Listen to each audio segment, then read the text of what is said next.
Shalom, Miss Pacha. Shalom, all my brothers and sisters from the four corners of the earth. Shalom and a big shalom to you. I am Cohen Hamandishe. I would like to thank you so much for the contributions which you saw. I never imagined that the response was going to be so big. Thank you very much for your love. May this unique type of unity continue to prevail in our community. But what I can tell you is that I nearly lost hope, but Yah kept on his promises that he will deliver blessings to those who believe in him, his chosen people. Thank you so much, Israelites. Thank you for your kindness and generosity. I want to thank you so much. I want to thank you so much. We have a very big task ahead of us concerning our people. We have to bring hope to our people. You have to provoke their identity, because a people without a knowledge of their history, it's like big babies. They don't know where they are going and they don't know where they are coming from. Your history will open up doors for you. You will know more when the doors in your life will be opened, because you know where you are coming from. Time is gone when we are supposed to sit down and listen to others to tell us who we are, for others to tell us our identity. We have to find out of who we are, what type of people we are. What does Yah expect from us? What should we do to please him? I'm always telling you this. My people, the neighbor people. By the way, I come from the neighbor people. I'm one of the elders of the neighbor people. I'm always talking about, for one to please Adonai, one has to live a Torah life. For one to please Adonai, to please Yah, one has to live a Torah life. Let Torah be your guide. Let Torah be, you don't just have to learn about it. The Torah, we have to live Torah. Every day it has to be embedded into us. It has to be our life. It has to be our everyday life. Torah is to cover up our way of life. We cannot keep on identifying ourselves with the people we call with. These are strangers to us. Adonai told Moses said that tell their people that they are where they are going. They are not supposed to imitate the people of the land. They shouldn't give them their daughters, and must their sons take their daughters. It's a commandment which we must follow. We must go back to the roots. We must go back to the original paths. We must look for the past way, past so that our doors can be open for the future.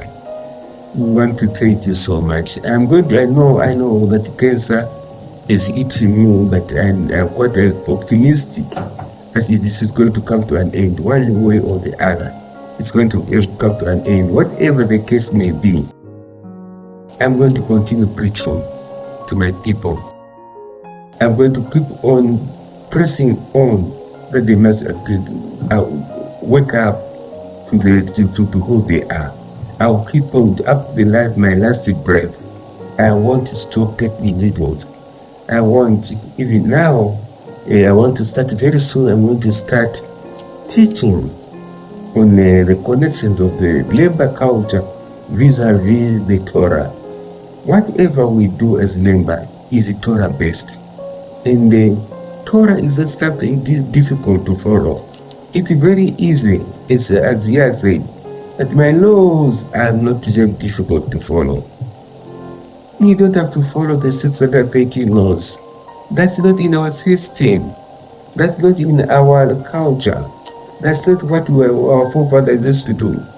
Let's do what our forefathers used to do. then he is to follow Torah. Because if you keep on offending him, he's going to keep on pushing us further up in the land, in the world, away from him. And we're going to become jealous of those who embrace his laws. I want to thank you so much. These are my last words. I want to thank you so much. I want to thank you so much, my daughter, Marjorie Major. I want to thank you so much. All those people, I cannot mention their names. Most of them, I don't even know them. I don't even know their names. But because of the love for their tribe, the love for their identity, they contributed. Thank you so much, Bishop William Brown. Thank you so much, and your team. Thank you so much. Please forgive me for not mentioning your name, because I don't see the name of those who contributed. But I know you have contributed very much for this cause. May Yah continue blessing you. May He keep on and may He meet you at the center of your needs in your life. Not only your life, but the life of your children, the life of your families. May He continue blessing you. I pray this prayer. Thank you so much in the mighty name of Yeshua HaMashiach. I thank you and I thank you again. Shalom, shalom, my brothers and sisters. Shalom, Spacha.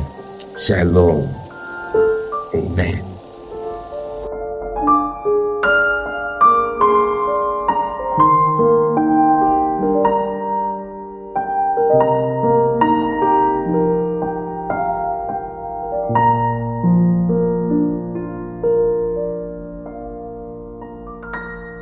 The beautiful intricacies of what we've managed to build here. The only community like this in the world. The largest vegan community in the world. The largest. So you're 100% vegan, right? 100% vegan. No cheese, no fish. No cheese, no eggs, no dairy, no fish, Nothing. no chicken. From the day that you're born? From the day that we're born. Okay. The day that we're born. So this is the largest community of vegans in the world. And it's also the largest concentration of African Americans outside of America in any place in the world. Okay. So it's a very, very special place. And this is the village of What is writing here? peace. Welcome to the village of the peace. village of peace. Beautiful. And we have here also in Hebrew, ברוכים הבאים לכפר השלום, which is mean the same thing. Same thing. I love it. So we want to take you on a tour, let you feel this place. We've been here for about 40 years, but when we initially came to Israel, it was a small amount of us. So we weren't, we didn't need to have such a large village. But as we continue to develop here in Israel, the community continued to expand, and so we needed more space. Everything that you see around here didn't exist really before we came here. This was kind of an abandoned area, and we built it up. Can you tell me the year that you come to Israel? The first members came in 1968. 1968. 1968. 1968. 1968. Oh wow. And we've been here ever since, but the community story doesn't start in 1968. Okay. The community story started all the way back in 70 AD, before we were exiled from Israel by the Romans. You're talking about, okay. And then we went into North Africa for a short period of time. And then you remember you had the Arab country. What's going on, big man? Okay. How you feeling? Good. This Nice is meeting my guy you, right man. here. I love your hair. This is my guy. Great. Whenever we have guests, he always joins me. Yeah? Yeah. So most welcome to the tour. So Yeah. Then in 70 AD we were dispersed from here. We settled in North Africa for a short period of time until the conquest of the Arabs. And we had to move from that area because they were forcibly trying to Arabize us and to convert us from Israelites into either Arabs or Islam, Muslims. yeah. Exactly. Yeah. And so we migrated to West Africa. We were in West Africa until the Portuguese came in 1448, and they began what was called the transatlantic slave trade. That had taken a significant chunk of our people from West Africa into America to be enslaved. And that's how we arrived So then, you know, we were taken into America to be enslaved. We were there for about 400 years in slavery, and then we returned to Israel. So we're back here now again, and the first members arrived in 1968. So that's what you see right here. These are the pioneers. What's that? These are the people, the first members who would come to The Israel. first Ami Ben Israel, Ben right? Ami, Ben Israel. Yeah, Ben Ami. Yeah, I remember because I read about this. So he had the vision to come back to Israel in 1966. So this You can guy come in. start all this. I can come in. Okay, I'm coming. Thank you.